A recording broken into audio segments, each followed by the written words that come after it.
Hello, I'm Matthew Malcolm with Pacific Nut Producer Magazine, reporting to you from the annual convention of the Almond Alliance of California here in Las Vegas. We're having a good time, and we've had some great discussions here on how the almond industry is doing.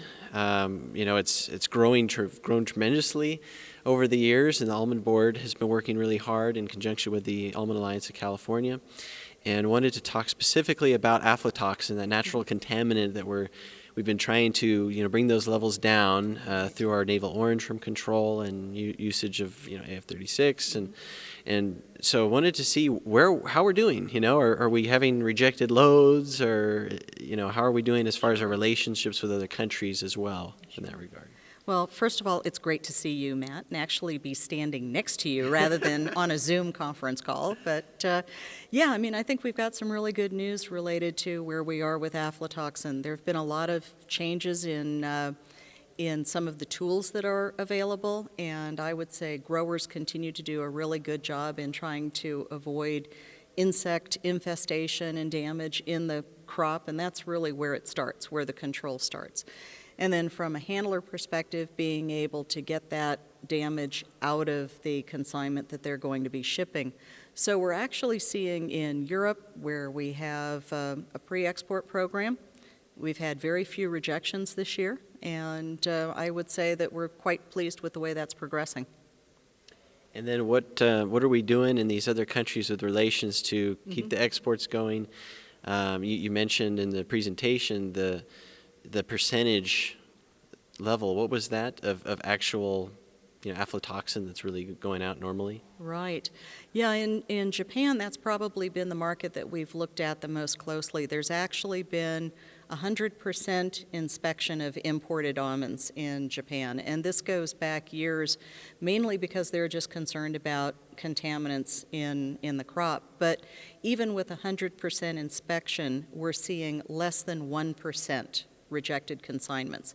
And a lot of that is just the unavoidable nature of contamination and statistical variability. So you really can never get to zero. And so looking at this being less than 1%, it's pretty clean, and we know that what goes to Japan is really very high quality. So we're trying to work on getting that 100% reduced because it's really not necessary to protect consumer health, and it's certainly getting in the way of trade.